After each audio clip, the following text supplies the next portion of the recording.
रामपुर गांव में एक बड़ा प्रतिष्ठित आदमी था जिसका नाम था रमेश सेठ।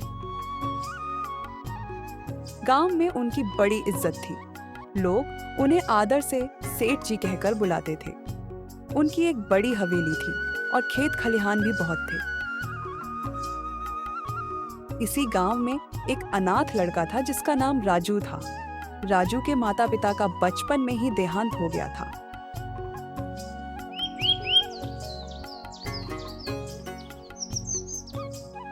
जब राजू बहुत छोटा था तब एक दिन रमेश सेठ की नजर उस पर पड़ी। राजू भूखा प्यासा और फटे हालत में गांव की गलियों में भटक रहा था।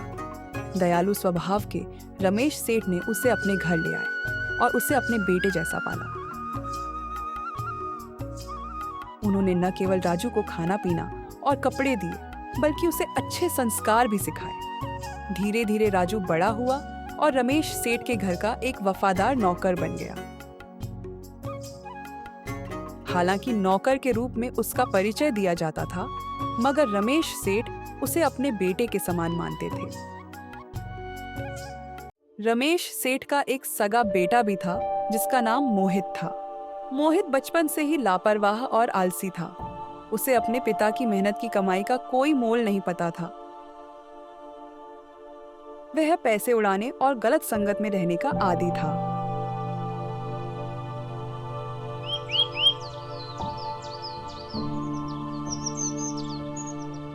समय बीतने के साथ साथ राजू ने रमेश सेठ का विश्वास और प्रेम दोनों ही जीत लिया था। एक दिन रमेश सेठ ने राजू को बुलाया और कहा, बेटा, अब तुम बड़े हो गए हो। अब तुम्हारी शादी कर देनी चाहिए ताकि तुम्हारा जीवन सुखमय हो जाए। राजू ने शर्माते हुए कहा, अरे मालिक, अभी इतनी जल्दी क्या है? अभी तो काफी समय पड़ा है। रमेश सेठ बोले, नहीं बेटा, मैं अपनी आंखों के सामने तुम्हारी शादी करवा देना चाहता हूँ। मोहित का क्या भरोसा, वह तो हमेशा मुझसे नाराज ही रहता है। मुझे डर है कि कहीं मेरी मौत के बाद वह तुम्हें घर से निकाल ना दे। मैं चाहता हूं कि तुम्हारी शादी मेरे जीते जी हो जाए ताकि मैं निश्चिंत रह सकूं। राजू की आंखों में आंसू आ गए और उसने कहा, मालिक, आप मेरे लिए पिता समान हैं। आपने मुझे बचपन से पाला पोसा है। लोग कहते हैं कि मैं आपका नौकर हूं, लेकिन मुझे इसमें कोई दुख नहीं होता क्योंकि मैं आपको अपना पिता मानता हूं। रमेश सेठ ने मुस्कुराते हुए कहा, बेटा, अगर तेरी कोई पसंद हो तो बता दे, मैं तेरी शादी उससे ही करवा दूंगा। राजू बोला, नहीं मालिक, मैं आप पर पूरा भरोसा करता हूं। आप जिसे भी पसंद करेंगे मैं उसी से शादी कर लूंगा। रमेश सेठ बहुत खुश हुए और बोले, ठीक है बेटा, मैं जल्द ही तेरी शादी करवा दूंगा। रमेश सेठ और राजू की बातें सुनकर मोहित बहुत गुस्सा हो गया। उसने सोचा, ये बूढ़ा तो पागल हो गया है। नौकर की शादी में पैसे बर्बाद कर रहा है। अब मुझे कुछ ऐसा करना होगा कि सारा पैसा मेरे हाथ में आ जाए।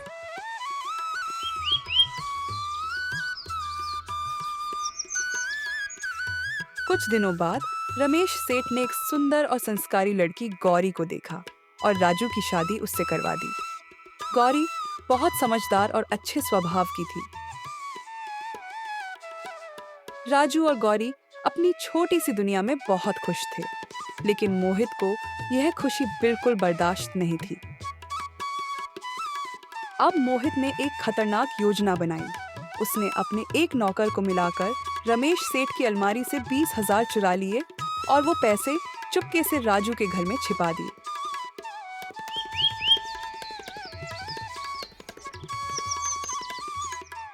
सुबह जब रमेश सेठ ने अपनी अलमारी खोली तो रुपए गायब थे। हे भगवान, मेरे पैसे कहाँ गए? रमेश सेठ घबरा गए।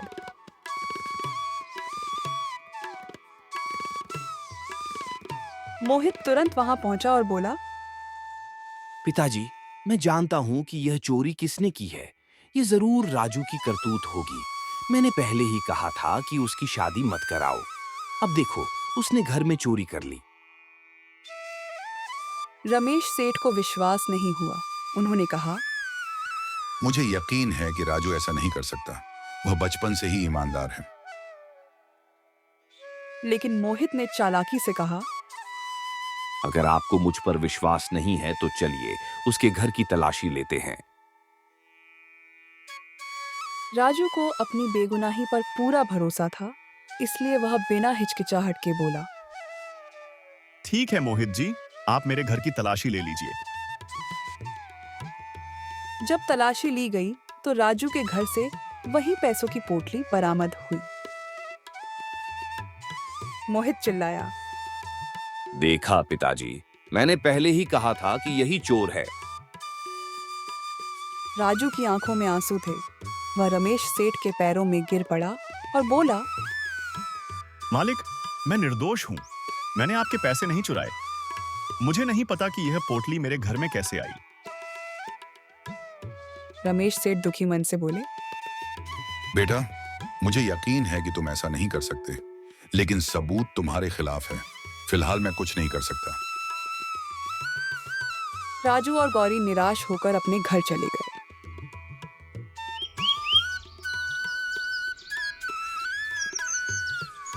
एक दिन रमेश सेठ ने मोहित को अपने नौकर के साथ बातें करते सुना। मोहित अपने नौकर से कह रहा था, देखा, हमारी योजना कितनी कामयाब रही। अब वह मूर्ख राजू हमारे घर कभी नहीं आ पाएगा। यह सुनकर रमेश सेठ आग बबूला हो गए। उन्होंने तुरंत मोहित को बुलाया और कहा, अब मैं समझ गया हूं कि असली चोर कौन है। तुझे शर्म आनी चाहिए कि तूने एक वफादार इंसान पर झूठा इल्जाम लगाया। गुस्से में उन्होंने मोहित को घर से निकाल दिया और राजू को वापस बुला लिया। रमेश सेठ ने राजू को गले लगाया और कहा, बेटा, मुझे शुरू से ही पता था कि तुम निर्दोष हो। अब तुम मेरी पूरी संपत्ति के उत्तराधिकारी हो। राजू ने हाथ जोड़कर कहा, नहीं मालिक, मैं आपकी संपत्ति नहीं ले सकता। मुझे सिर्फ आपकी सेवा करने का मौका दीजिए। रमेश सेठ मुस्कुराते हुए बोले, बेटा, तू मेरे लिए नौकर नहीं, बेटा है। इसके बाद राजू और गौरी रमेश सेठ के साथ खुशी खुशी रहने लगे।